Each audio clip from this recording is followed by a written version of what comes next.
요즘 많이 받는 질문이 두 가지가 있습니다. 첫 번째, 금리도 아직 내려가지 않았는데 집을 사야 하는 것일까요? 두 번째, 막상 집을 사려고 하는데 어디를 사야 하는 것인가요? 어느 곳은 오른다고 그러고 어느 곳은 내린다고 그러는데 너무 헷갈립니다. 내 집 마련이나 투자를 생각하신다면 한 번쯤 해보신 고민일 텐데요.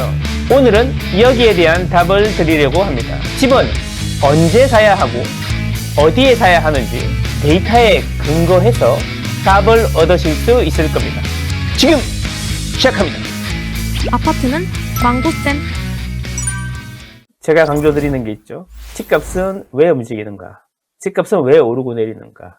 를 결정하는 게 수없이 많은 요소들이 있죠. 너무 단기적으로 보면 안 되죠. 우리가 집을 사면 최소 2년은 지나야지 일반세율이 되거나 비과세가 되기 때문에 최소 2년 단위 이상으로 본다 그러면 그 짧은 순간순간의 정책이라든지 시장 변화라든지 이런 것보다는 우리는 좀 길게 봐야 된다. 2년 이상의 기간으로 보게 되면 가장 중요한 게 첫 번째 금리고 두 번째 입주 물량이다 라고 제가 계속 설명을 드렸습니다. 그래서 금리가 언제 얼마나 빨리 내려갈지의 문제지 이제 금리는 내려가는 게 기정사실화가 됐어요. 근데 이제 지금 산다 그래도 어차피 세금적인 혜택이라든가 이런 걸 고려했을 때 2년 후에 매도하게 된단 말이죠. 그러면 2년 뒤에는 과연 금리가 어떻게 돼 있을까요, 여러분? 이런 부분 생각해 보셔야 됩니다. 아직도 기준금리는 3.5지만 시장금리는 많이 내려갔어요. 그죠? 이게 무슨 이야기냐? 기준금리는 안 내려가더라도 시장에서는 기준금리가 이제 앞으로 내려갈 거다라고 생각하고 미리 반응하고 있는 거죠. 아파트는 망고쌤. 자, 여기 보면 인덱스고 자료인데요. 이게 뭐냐면 여기 남색으로 되어 있는 게 은행에서 대출해준 금리예요. 대출해준 금리. 대출해준 금리인데 지금 보면은 2월 기준으로 주택담보대출 평균금리가 3.9%까지 내려갔습니다. 3.9%. 우리 고정금리의 기준이 되는 게 은행채 5년물 AAA 등급이라고 했죠. 그 AAA 등급은 이미 3.58까지 내려갔습니다. 지금 3.58. 계속 내려가고 있죠? 근데 기준금리는 그대로란 말이죠. 시장금리가 이미 반응해서 많이 내려와 있다라는 겁니다. 6월 달에 금리가 내려갈지, 그 이후에 내려갈지, 연말에 내려갈지 모르겠지만, 이 금리가 이제 0.2로 내려오든 0.5로 내려오든 간에 시장은 더 빨리 반응할 거란 이야기죠. 그래서 제 생각인데 우리나라 기준금리 기준으로 2%대에 접어들면 이제는 대출금리가 3% 중반까지 내려올 걸로 예상이 되는데 3% 중반이면 해볼만 하지 않을까요? 제 이야기는 뭐냐면 이제 더 이상 금리 가지고 자꾸 이야기할 때가 아니라는 거죠. 10년을 기준으로 놓고 보면은 항상 말씀드리지만 1년이나 2년 정도는 금리의 영향 안에 있다. 하지만 이번에는 이상하게 인플레이션이 스티키하다, 끈적끈적하다 이런 표현을 쓰잖아요. 인플레이션이 오래 가는 바람에 극약 처방이죠. 금리 팍 올리는 게. 극약 처방이 좀 오래 갈 뿐이지 극약을 계속 처방할 수는 없는 거니까 어느 순간이 되면 이제 내려가겠죠. 자, 그렇다면 지금 이제 우리가 중요한 거 금리의 논리에서 이제 수급의 논리로 돌아갈 것이다 라는 겁니다.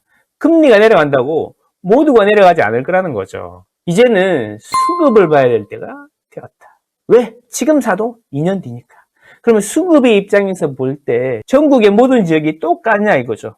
자, 이게 중요한데 이제 수급의 논리로 돌아가면 시도별로 개별성이 드러날 겁니다. 금리는 전국이 똑같아요. 서울이나 부산이나 기준금리 다 똑같습니다. 대출금리도 다 비슷합니다. 공사비도 다 비슷합니다. 하지만 지역에 따라서 부동산은 그 지역 내에서 지역민들이 소비를 하는 겁니다. 그 지역의 아파트는 그 지역 내에 있는 분들이 소비를 하는 겁니다. 산다고 안 했습니다. 소비한다고 했습니다. 그 이야기는 뭐냐면 그 지역의 수급에 따라서 가격이 움직이게 된다라는 거고 그게 지역별 특징이 나타나게 되는 거죠. 수급이 시장에 오면.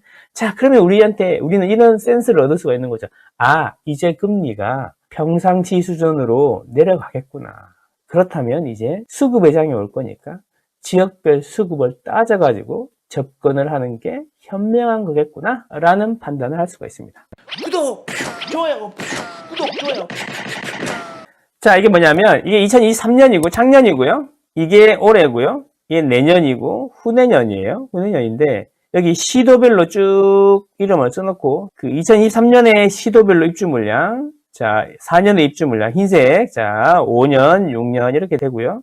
그 다음에 적정 입주 물량이라는 거 이렇게 썼습니다. 이렇게. 자, 이게 파란색 계열은 적정 입주 물량보다 물량이 적은 거예요. 그러니까 공급이 부족하다. 이렇게 보시면 되는데 이 색깔이 진할수록 공급이 더 부족한 거다라고 생각하시면 되고 이 빨간색은 뭐냐면 공급이 많은 거예요. 빨간색이 진할수록 공급이 더 많은 거다. 그러니까 파란색이 진할수록 공급은 많이 부족한 거고 빨간색이 지날수록 공급은 많이 넘치는 거죠. 자, 그래서 이 빨간색 대구 같은 경우에 작년에 입주 물량 대비 1.7%, 그러니까 171%가 많았다. 그러니까 공급이 많았다라고 이야기하는 거고요. 자, 보세요.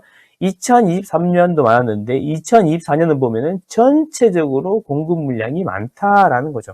제 이야기는 뭐냐면 작년하고 올해 전국적으로 입주 물량이 적지 않았고 올해는 특히 많다라는 겁니다. 근데 2025년이 되면 분위기가 완전히 바뀌죠. 이제는 2025년이 되면 적정 입주 물량보다 입주 물량이 적은 지역이 훨씬 많아지고 그 파란색의 색깔도 진해지는 걸로 볼 때 내년부터 수급이 불안한 지역은 전세 가격뿐만 아니라 매매 가격이 매우 불안해질 수 있다라는 이야기입니다. 자, 2026년이 되면 거의 모든 시도가 매우 진한 파란색 계열로 바뀌는 걸로 봐서 자, 이제 2026년은 본격적인 상승장이 올 가능성이 매우 높다. 2025년부터 에너지를 축적해서 2026년에는 본격적으로 상승이 올 수 있다. 이렇게 그림으로 색깔로 표현을 해놓으니까 정부가 계속 걱정하는 착공 물량이 부족하다, 인허가 물량이 부족하다라는 공급 부족 시나리오가 한눈에 보이게 되는 거죠. 그러면 어디가 먼저 움직일까라고 보면 계속 공급이 부족했던 곳부터 움직이겠죠. 자, 그런 곳이 어딘가? 자, 연속으로 이렇게 파란색으로 매우 진해지면서 계속 작년, 올해, 내년, 후내년 이렇게 없는 곳. 이런 것들이 중요한 거죠. 이런 것들이. 여기가 바로 서울이라는 겁니다. 자, 서울뿐만 아니라 다른 곳들도 있죠. 자, 보시면 울산 같은 경우에 작년에는 많았지만 올해부터 없어져가지고 내년, 후내년 계속 없죠. 자, 제주도 계속 없죠. 이런 식이다라는 겁니다. 그래서 제가 수급의 논리, 금리의 논리, 공간시장, 금융시장 이 두 개를 놓고 봤을 때 이제 금리의 논리에서 수급의 논리로 가니까 미리 선점을 하셔야 된다. 어디를? 서울을. 그래서 제가 서울에 집을 사야 되는 이유 지금 이렇게 눈으로 보여드렸던 것입니다. 아시겠죠? 그리고 내년부터는 전국적으로 수급이 부족한 곳도 있고 부족하지 않은 곳들도 있고 내년부터 에너지를 축적해서 후내년에는 거의 대부분의 지역이 공급 부족에 시달리면서 또 우리는 전세 가격 폭등이다. 매매 가격이 계속 오른다. 이런 이야기를 들을 가능성이 매우 높다. 언제부터 준비해야 돼요? 지금부터 준비하셔야 된다. 이런 말씀 드립니다.